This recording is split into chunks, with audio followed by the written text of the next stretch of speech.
ابو لہب بیٹا ہے حضرت عبد المطلب کا، رسول اللہ کا چچا ہے. یہ ذہن میں تھا پہلے آپ کے؟ بعض ماننے کے لیے تیار نہیں ہو سکتے ہیں کہ اتنا گندا بیٹا حضرت عبد المطلب کا کیسے ہو سکتا ہے. یہ ہو سکتا ہے حضرت نوح نبی ہیں، ان کا بیٹا اتنا خراب ہو سکتا ہے.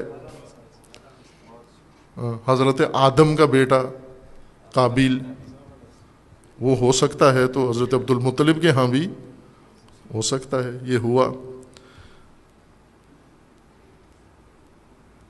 اس کے 3 بیٹے تھے، عتبہ، عتیبہ، معتب. عتبہ، عتیبہ اور معتب. ان کی بہت دلچسپ تاریخ ہے یہ ابو لہب کے بیٹوں کی. اب باپ کیسا نامعقول باپ ہے، اس کے بعض بیٹے بہت معقول نکلے.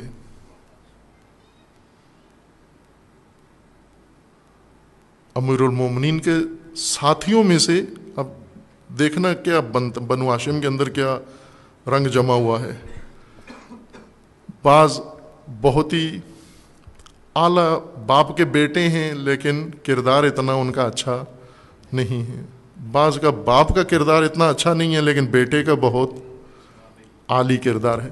اور یہ ذہن میں رکھیے، یہ ضابطہ ہے، دینی ضابطہ. قبائلی ضابطہ یہ ہے کہ آپ کسی بھی فرد کا عمل نہ دیکھو، نسب دیکھو. یہ نہ دیکھو کہ یہ شخصیت اس کی کیسے ہے، کردار اس کا کیسے ہے، کریکٹر اس کا کیسے ہے، اس کی سیرت کیسے ہے، بلکہ یہ دیکھو یہ بیٹا کس کا ہے. اس کے اعمال سے چشم پوشی کرو. یہ دیکھو یہ بیٹا کس کا ہے.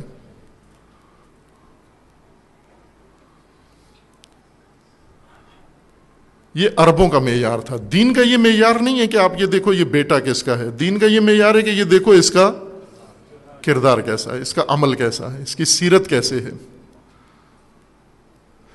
نسب میں بہت عالی نسب ہو لیکن کردار اگر اس کا غلط ہے تو یہ غلط سمجھا جائے گا. نسب اس کو کوئی مدد نہیں دے گا. اور نسب میں اگر اس کے کوئی بہت بری شخصیت ہے اور کردار اس کا بہت عالی ہے تو وہ نسب اس کو کوئی نقصان نہیں پہنچائے گا. یہ اہل کرامت میں سے سمجھا جائے گا یہ بیٹا، یہ شخص، یہ کردار. بس ہم قبائلی اور دینی سوچ کو ملا کر نہ چلیں. اب موجودہ جو ہماری تہذیب ہے اس میں ہمارے قومی معیار، برادری کے معیار، قبائلی معیار، تہذیب کے معیار اور دین کے معیار مخلوط ہیں. ہم جب تولتے ہیں کسی شخصیت کو تو کئی ترازوؤں سے تولتے ہیں، کئی باٹ پہ تولتے ہیں.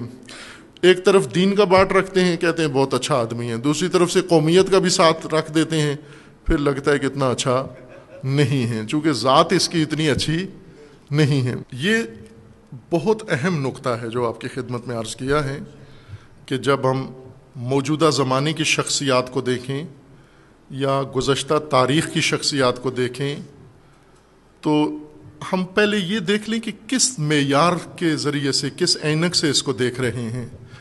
قومیت اور دین دونوں ملا کے نہ دیکھو، اس سے وہ شخصیت کا اندازہ نہیں لگا سکو گے. مثلا آپ رد کر دیتے ہیں، ریجیکٹ کر دیتے ہیں یہ رشتہ. آپ کو بتایا جاتا ہے کہ بچہ بہت اچھا اعلیٰ تعلیم یافتہ ہے، وہ بہت اچھی بات ہے. یہ بڑا پاکیزہ کردار کا بچہ ہے، بڑا حیا والا بچہ ہے، اور یہ بھی بہت اچھی صفت ہے اس کے اندر. اس کی درآمد بھی بہت اچھی ہے، بڑی عزت و آبرو کی زندگی بھی گزار رہا ہے. ادب آداب بھی چھوٹے بڑے کی اس کو تشخیص ہے، تمیز ہے. اپنی دینی فرائض واجبات بھی بجا لاتا ہے. پھر آ جاتے ہیں ذات پر، کس ذات سے تعلق رکھتا ہے. جب ذات سے تعلق رکھتا ہے تو پھر سرنفی میں ہلا دیتے ہیں. ریجیکٹ کر دیا آپ نے. یہ غلطی کرتے ہیں، بہت بڑی غلطی کرتے ہیں کہ نسب کو انسان کو تولنے میں لے آتے ہیں. اللہ تعالیٰ نے انسان کے تولنے میں نسب کو بالکل شامل نہیں کیا. جیسے قرآن کریم میں ہے نا کہ جو آپ قیامت میں جائیں گے آپ کو تولا جائے گا، ہے نا قرآن کریم میں کہ آپ کو تولا جائے گا، آپ کا وزن معلوم کیا جائے گا. اس وزن میں کیا دیکھا جائے گا؟ سورہ پڑھ سکتا ہے کوئی جس میں یہ ذکر کیا گیا ہے کہ آپ کو قیامت میں تولا جائے گا، اور اس تول میں آپ کو کس باٹ سے تولا جائے گا؟ آپ کی شخصیت کو. سورہ آیت پڑھ دیں. بھلے سورہ قاریہ ہے، سورہ قاریہ میں ہے کہ آپ جب وہاں پہنچیں گے تو آپ کو تولا جائے گا. اس تول میں ادھر دوسری طرف کیا رکھا جائے گا؟ ادھر شخصیت، ادھر کیا رکھا جائے گا؟ عمل. فَأَمَّا مَنْ ثَقُلَتْ مَوَازِينُهُ فَهُوَ فِي عِيشَةٍ رَاضِيَةٍ وَمَنْ خَفَّتْ مَوَازِينُهُ، اور جس کے وزن بہت ہی خفیف ہوگا، کم نکلے گا، فَأُمُّهُ حَاوِيَةٌ وَمَا أَدْرَاكَ مَا هِيَ نَارٌ حَامِيَةٌ. آپ کا وزن کیا جائے گا. یہ وزن یا ثقیل ہوگا یا خفیف ہوگا، یا بہت ہلکے نکلو گے یا بہت بھاری نکلو گے. کس چیز سے تولا جائے گا؟ یہ بھاری اور ہلکا کہاں سے معلوم کیا جائے گا؟ عمل کے ذریعے سے. ادھر عمل رکھا جائے گا، ادھر آپ کو رکھا جائے گا. عمل سے اگر آپ ہلکے نکلے تو امہ حاویہ، ٹھکانہ جہنم ہے. اگر آپ کا عمل اگر بھاری نکلا، آپ کا انجام عیشۃ راضیہ. نسب نہیں بیچ میں دیکھا جائے گا. اللہ کی بارگاہ میں نسب نہیں دیکھا جائے گا. آپ بنی اسرائیل ہیں، بنی اسرائیل سارے انبیاء کی اولاد ہیں، سب نبیوں کی اولاد ہیں، سادات ہیں سب.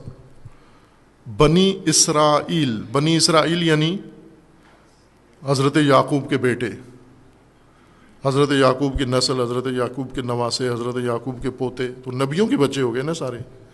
یہ نبیوں کے بچے، حضرت یعقوب کے 12 بیٹے ہیں. یہ 12 بیٹے جب قیامت میں جائیں گے یوسف سمیت، انہیں تولا جائے گا.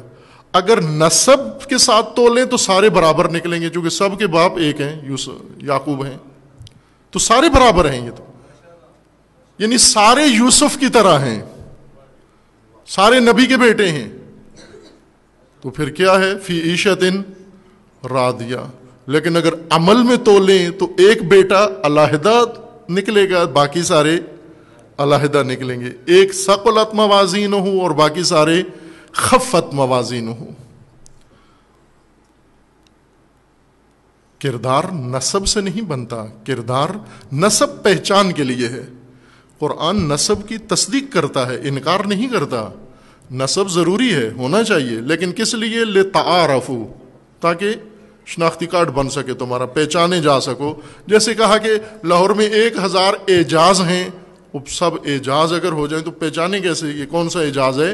اس کے لیے نسب رکھا ہے. اس لیے ابن فلاں، فلاں قوم کا، فلاں قبیلے کا، فلاں سلسلے کا فلاں نسب والا اعجاز، تو پہچانا جاتا ہے کہ یہ باقیوں سے ہٹ کر یہ مراد ہے. یہ نسب پہچان کے لیے ہے، تعارف کے لیے ہے، شناخت کے لیے ہے، کردار کے لیے نہیں ہے، تولنے کے لیے نہیں ہے. جس کے بھی بیٹے ہوں آپ، یہ پوچھا ہی نہیں جائے گا اولاد کس کی ہو، برادری کون سی ہے، قوم کون سی ہے تمہاری، خاندان کون سا ہے، باپ کون ہے، جد کون ہے، پرجد کون ہے، یہ بالکل نہیں پوچھا جائے گا. کیا کیا ہے؟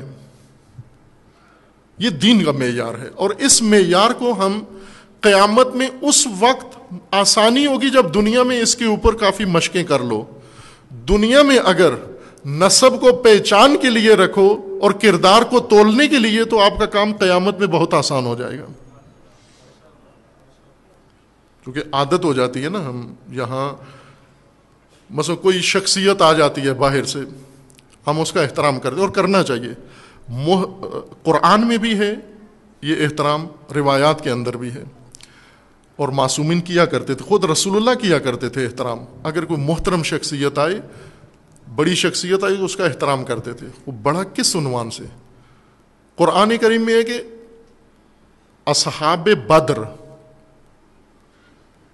وہ صحابہ جنہوں نے جنگ بدر میں شرکت کی تھی، غازی تھے. جو غازی اردو میں کہتے ہیں جو جنگ میں بچ کے آ جائے، اردو میں. یہ ادبی اردو یا بابائی اردو والی اردو نہیں، یہ ہماری اپنی بول چال والی اردو. اس کے اندر غازی اس کو کہتے ہیں جو بچ کے آ جائے. شہید اور غازی، شہید جو جنگ میں کام ہو گیا، غازی جو بچ کر آ گیا.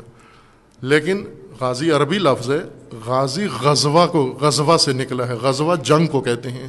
جنگ لڑنے والا غازی ہے، مر جائے تو بھی غازی ہے، بچ جائے تو بھی غازی ہے، دونوں. غزوہ جس نے جنگ میں شرکت کی ہے وہ غازی ہے.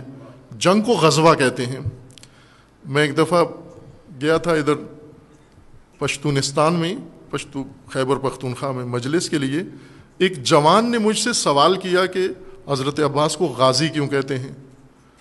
تو میں چاہ رہا تھا کہ اس کو جواب دوں اور یہی جواب دوں کہ غازی غزوہ جس نے کیا ہو، جنگ میں جس نے شرکت کی ہو. چونکہ حضرت غازی عباس انہوں نے غزوہ جنگ کی ہے. اور یہ بھی ایک غلط اصطلاح رائج ہو گئی ہے کہ غزوہ اس جنگ کو کہتے ہیں جس میں رسول اللہ شریک ہوں، اور سریہ اس جنگ کو کہتے ہیں جس میں رسول اللہ شریک نہ ہو. یہ بھی ہمارے مولویوں کا بنایا ہوا فرق ہے. لغت میں ایسا فرق نہیں ہے. ہر جنگ وہ تعداد کے لحاظ سے ہے. جو بھرپور جنگ ہو وہ غزوہ ہے، رسول اللہ اس میں شامل ہوں یا نہ ہو. آج اگر کوئی جنگ لڑی جاتی ہے تو یہ بھی غزوہ ہے، اور اس زمانے میں جو جنگ لڑی جاتی تھی وہ بھی غزوہ. عربی زبان میں جنگ کو غزوہ کہتے ہیں. اس میں حضور شامل ہوں یا نہ ہو، امام معصوم شامل ہوں یا نہ ہو. پھر یہ دیکھا جائے گا کہ یہ غزوہ دنیا کے لیے ہے، یہ غزوہ دین کے لیے ہے، یہ اللہ کی خاطر ہے، یہ کسی اور مقصد کی خاطر ہے. یہ اس کے مقصد جنگ کا دیکھا جائے گا. غزوہ کہلانے میں یہ چیزیں دخیل نہیں ہیں.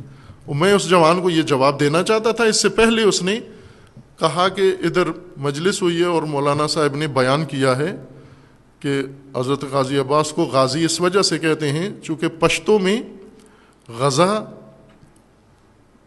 وہ خشک مشق کو کہتے ہیں. خشک مشق کو کھولنے کو کہتے ہیں غزہ. یعنی جو چیز جس کے اندر فضا ہو خالی اور وہ اس کے اندر کوئی چیز نہ ڈالیں تو آپس میں جڑ جاتی ہے. جیسے تھیلا ہو، کوئی تھیلی جڑ جاتی ہے آپس میں. جب اس میں کوئی چیز ڈالیں پہلے آپ اس کو کھولتے ہیں، مثلا پلاسٹک کی ہو یا کپڑے کی، کھولتے ہیں آپ اس کو. یہ جڑی ہوئی تھیلی کو کھولنا پشتوں میں اس کو غزہ کہتے ہیں. تو اس نے کہا کہ مولانا صاحب نے کہا کہ اس وجہ سے غازی کہتے ہیں چونکہ کربلا میں انہوں نے وہ خشک مشق اٹھائی، پھر اس کو کھولا، دونوں ہاتھوں سے غزہ کیا، تو پھر اس وجہ سے ان کو غازی کہتے ہیں. خوب یہ وہیں بیٹھ کر انہوں نے اپنے علاقے میں ہی وجہ بنا لی اس کی. غازی جو غزوہ میں شریک ہو. غزوہ بدر کے جو غازیان تھے، یعنی جنہوں نے غزوہ لڑا تھا، جنگ میں شرکت کی تھی، قرآن نے بہت اعلیٰ مقام ان کا قرار دیا ہے. ان صحابہ کا اتنا عظیم مقام ہے، رسول اللہ بھی ان کا بہت احترام کرتے تھے. واقعاً قابل احترام تھے یہ. جن حالات میں انہوں نے جنگ لڑی ہے اور جس طرح یہ جنگ جیتی ہے انہوں نے، اور جو سختیاں انہوں نے برداشت کی ہیں، وہ اگر وضاحت ہو تو آپ کو پتہ چلے گا کتنے عظیم لوگ تھے یہ.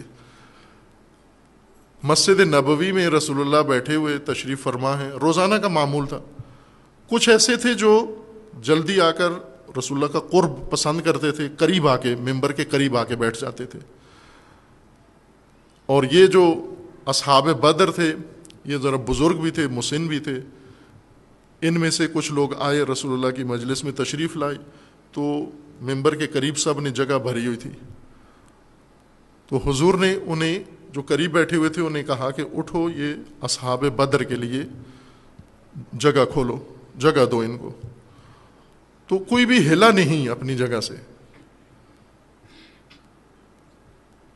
جیسے بعض اوقات ہوتا ہے نا، وہ پنکھے کے نیچے اے سی کے قریب کوئی بیٹھا ہوتا ہے مجلس میں، خطیب یا ذاکر یا بانی بار بار اپیل کرتے ہیں تھوڑے سے آگے آ جاؤ، کوئی سرکتا بھی نہیں.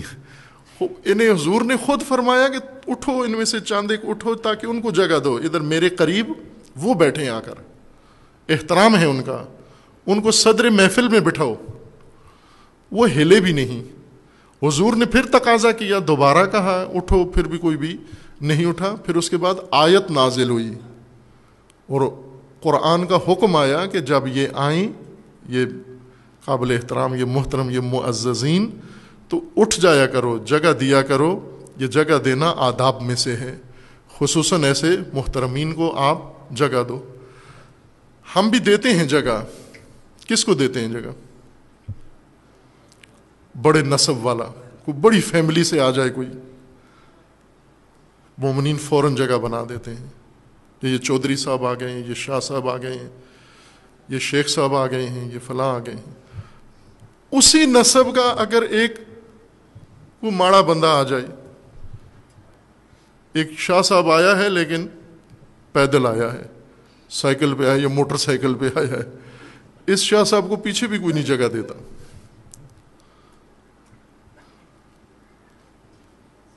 دولت دیکھ کے، ثروت دیکھ کے، وہ اجتماعی حیثیت دیکھ کے مقام دیتے ہیں، یا نسب دیکھ کے اس کو دیتے ہیں. قرآن کیا فرماتا ہے کہ اس کا کردار دیکھ کے، اس کی شخصیت اس کو معزز بناتی ہے. اگر اس نے اللہ کی راہ میں جہاد کیا ہے اصحاب بدر کی طرح اور پیسے نہیں بھی ہیں تو اس کو سب سے پہلے بٹھایا کرو، احترام کیا کرو، اس کو صدر محفل بنایا کرو. اگر بہت امیر ہے، بہت ثروت مند ہے، بہت دولت مند ہے، لیکن خدا کی راہ میں کوئی قدم نہیں اٹھایا، اس کو حتماً سب سے پیچھے بٹھاؤ کہ تیرا حق تقدم نہیں ہے. تو نہ کردار میں دوسروں پر مقدم ہے، نہ عمل میں دوسروں پر مقدم ہے، نہ راہ خدا میں انفاق میں دوسروں پر مقدم ہے. تو تیرا کیا حق بنتا ہے؟ یہ دینی معیار ہیں، انہیں ہم اپنائیں. نسب نہیں ہے معیار. اس لیے یہ عرض کیا کہ بنو ہاشم میں سے ایک ابو لہب ہے، حضرت عبد المطلب کا بیٹا، رسول اللہ کا چچا، اور بد کردار انسان. اتنا بد کردار ہے کہ اللہ نے اس کی مذمت کی ہے. آیت نازل ہوئی تبت یدا ابی لہب و تب، ہلاک ہو، برباد ہو، تباہ ہو یہ ابو لہب اور اس کی بیوی حمالۃ الحطب، وہ جو رسول اللہ پر پھینکتی تھی، کانٹے پھینکتی تھی، حمالۃ الحطب تھی، جمع کر کے کانٹوں والی لکڑیاں جمع کر کے لاتی تھی